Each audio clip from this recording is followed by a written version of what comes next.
해마다 200만 명 이상이 찾는다는 이 창덕궁에 와서 떠오르는 사람 중에 한 분이 바로 덕혜옹주입니다. 조선의 대한제국의 마지막 황녀라는 그 비운의 타이틀이 따라붙는데요. 그런 것처럼 역시 그때 아픈 우리의 역사가 그대로 투영된 그런 인물이기 때문이겠죠. 그 덕혜옹주가 1989년 4월 21일 생을 마감한 곳 바로 창덕궁 낙선제 수강제입니다.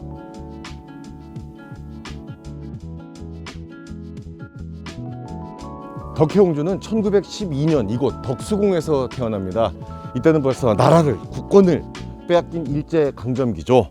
또 고종의 나이는 59, 그러니까 거의 환갑이 다 된 고종의 이제 고명딸로 태어나서 정말 극진한 총애를 받았다고 합니다. 원래 아빠들은 다 딸바본데 이 나라 잃은 시름에 빠져있던 고종은 덕혜옹주를 그렇게 극진히 아꼈다고 합니다. 그래서 여기가 준명당입니다. 이 준명당, 예전엔 나라 일도 보고 또 외국 사신들도 접견했던 곳인데, 이곳을 이제 덕혜옹주 전용의 최초의 황실 유치원으로 이제 만들어서 쓰게 하죠. 그래서 이 준명당 앞에 기단을 보면 아주 재밌는 흔적이 있습니다. 이렇게 지금 구멍이 다 뚫려 있는데요. 바로 이 흔적이 유치원으로 쓸 때 여기서 덕혜옹주 한 67명이 다녔을 거예요. 그 아이들이 여기서 놀다가 떨어지면 다치니까 떨어지지 말라고 여기다 이렇게 다 난간을 세웠던 흔적이라고 합니다. 전해오는 이야기에 따르면 덕혜옹주는 아주 어렸을 때 총명하고 똑똑했다고 합니다. 학업도 열심히 했겠지만 특히 무엄한 놈, 길을 열어라. 신분 지위 고하에 따른 그 차이, 이 부분에 대한 인식이 아주 뚜렷하고 철저했다고 하죠. 제가 세습관 라인이었다는 건 알고 덕혜옹주의 생모인 귀인 양씨는 사실 이 덕수궁의 세숫간 나인 출신입니다. 신분이 상당히 미천했다고 합니다. 그 오빠인 양상관은 뭐 시내에서 정육점? 아니 대갓집에 고기를 배달하는 행상 정도였다고 하는데요. 졸지의 여동생이 이렇게 그 성은을 입어서 뭐 완전히 이 집안의 모든 격이 바뀐 거죠. 그래서 양상관은 그 뒤로부터 당상관 조복을 입고 이 덕수궁을 마음대로 들어다녔다고 합니다. 그래서 그때 당시 유행어가 양상관 팔자라는 뭐 이런 말도 있었다고 하는데 좋은 뜻으로 쓴 말 같지는 않죠.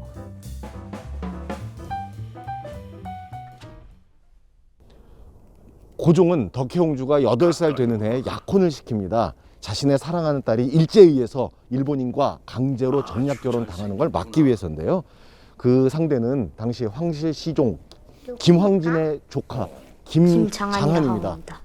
아직 어린 나이이기는 하나 내 길이를 잡아 너와 덕혜 가연을 맺어줄 생각이다.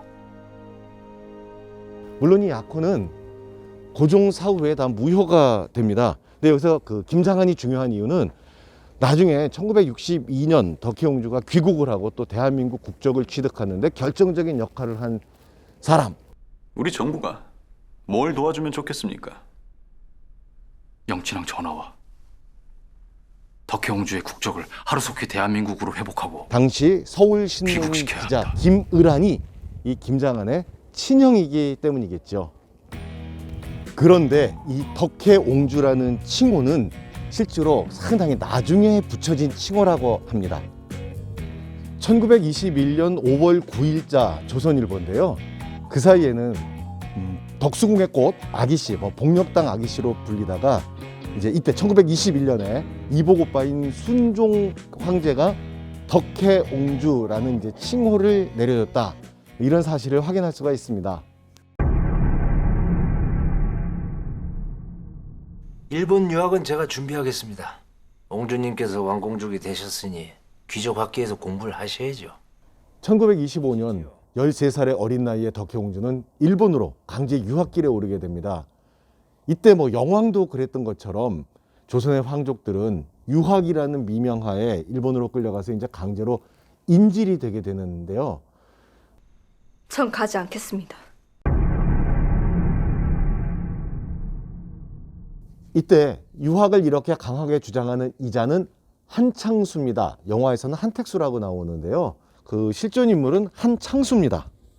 그 황족들이 일본 천황 아래 이제 왕공족으로 신분이 격화되고 그리고 대한제국도 이왕가라고 불리게 되는데 이 이왕가를 관리 감독한 관청이 이왕직이고 이 한창수는 이 이왕직에 나중에 장관까지 합니다. 그러니까 전형적인 대표적인 친일 반민족 행위자죠. 이 보온병을 늘 지니고 다니세요. 적국의 땅에서는 물 한 잔도 함부로 드시면 아니 됩니다. 덕혜옹주는 일본 유학 생활 내내 보온병에 있는 물만 마셨다는 기록이 있습니다. 이는 아마 독살로 추정되는 그 아버지 고종 황제의 의문사에 대한 트라우마가 뇌리에서 떠나지 않았기 때문이겠죠.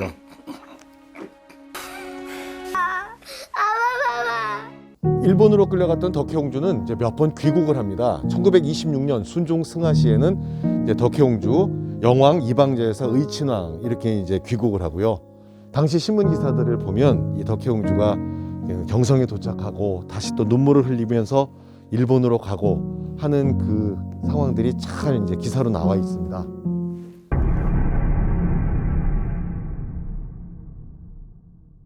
옹주님, 조선에서 연락이 있었습니다.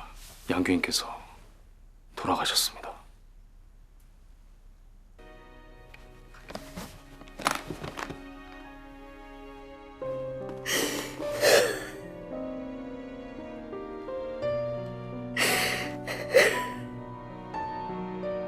또 1929년 어머니죠 귀인 양씨가 유방암으로 돌아가실 때도 이제 조선 땅을 밟습니다. 귀인 양씨의 사망 이후 덕혜옹주의 정신적 질환, 몽유병, 조현병 이게 점점 더 심해졌다고 합니다. 시시마 한슈의 회시적의 소 다케유키 학적です. 대다이 출신의 슈사이다そうです.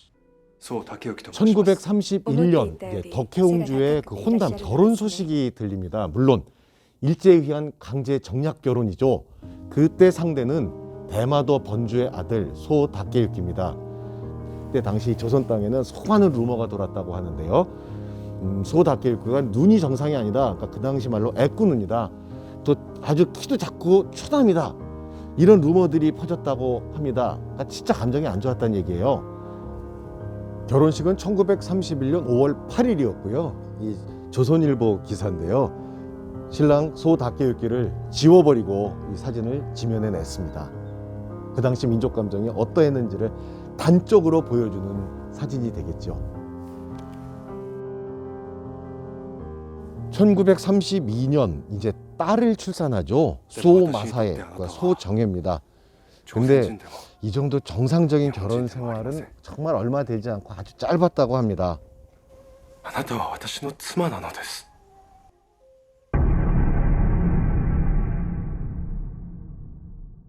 1945년 일제 패망, 8.15 광복 이후 덕혜옹주는 꿈에도 그리던 이 귀국을 시도하게 되는데요. 이덕혜입니다. 덕혜옹주십니까? 네, 맞아요. 조선 측으로부터 입국이 거부되셨습니다. 저기요. 근데 입국 거부를 당합니다. 왕권의 부활을 경계했던 이승만 정권이 조선의 왕족의 입국을 일절 불허했습니다. 그래서 여기 영화를 보면 이왕직 장관을 했던 한택수가 여기서 오랜만입니다, 옹주마마. 전에 제가 그러지 않았습니까? 옹주님께서는 절대 조선으로 들어갈 수 없다고. 덕혜옹주를 조롱하는 그런 장면이 나오는데요. 이건 아니랍니다. 왜냐하면 이 한택수의 원래 그 실존 인물인 한창수는 그 이전 아주 훨씬 전인 1933년에 이미 사망을 했답니다. 귀국까지 거부당하고 1946년에는 정말 이 정신질환이 아주 심해졌습니다. 그래서 정신병원에 입원을 하게 되고요. 양덕혜.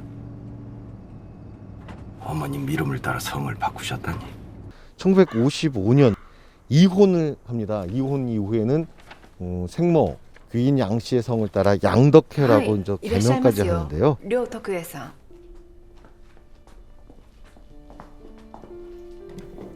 덕혜옹주의 입국과 국적 회복 이 결정을 내린 국가재건 최고회의 박정희 의장의 이 한마디가 진짜로 많은 것을 시사하는 것 같습니다. 덕혜옹주? 덕혜옹주가 누구요? 1930년대 이후 덕혜옹주의 그 소식들은 그렇게 이제 기사화되지 않습니다. 뭐 이유는 당연한 거겠죠. 덕혜옹주의 어떤 그 정신적인 질환이라든가 여러 가지 개인적인 이유도 있었겠지만 그보다는 노블리스 오블리주, 사회적 높은 지위에 맞는 그 도덕적 책임과 의무. 저는 조선의 옹주로서 부족함이 많았습니다. 이름 없는 일반 민초들도 빼앗긴 나라의 독립을 위해서 목숨을 바치고 있을 때 황족들이 아무것도 하지 않았다는 것, 이건 뭐 잊혀지는 게 당연하고요. 심지어는 비난과 지탄의 대상이 될 수도 있는 거였겠죠.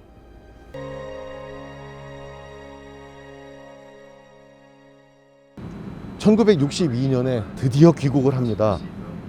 이때 김포공항에 순종 효황후가 보낸 상궁들이 정말로 이렇게 있었다고 하는데요. 이때 영화에서는 변복순으로 나오는 이분은 실존 인물은 변복동이라고 합니다. 남인아 씨가 열연을 했죠. 근데 벌써 이때 정신이 정말 혼미했답니다. 그래서 귀국하자마자 곧바로 서울대병원에 입원을 하게 되죠. 그래서 상당히 장기간 치료를 받습니다.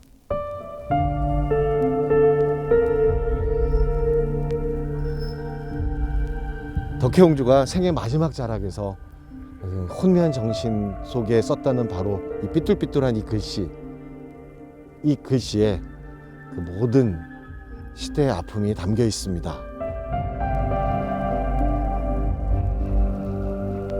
1989년 4월 21일 덕혜옹주는 이 낙선제 숙강제에서 생을 마감합니다. 그리고 이게 무슨 운명의 장난일까요? 덕혜옹주가 숨을 거둔 바로 열흘 뒤 1989년 4월 30일 이방자 여사도 이곳에서 생을 마감하게 됩니다. 워낙 이 두 분이 비운의 주인공이셔서 그 밀려오는 애잔함이 더한데요. 이 낙선제에서 오늘 떠오르는 생각은요, 황족으로 태어났지만 개인의 운명이 아무리 좋다고 해도 국운, 국가의 운을 이기지 못하고 국운도 시대의 운을 거스를 수 없다라는 그 옛말이 떠오릅니다. 자, 오늘도 즐겁게 보셨나요? 구독, 좋아요, 댓글, 알람 설정 꼭 부탁드립니다. 감사합니다. 너무 반갑습니다. 네, 반갑습니다. 예. 꼭 구독해 주셔야 돼요, 오늘. 하신 지 오래되셨어요? 구독할게요. 아, 예, 감사합니다.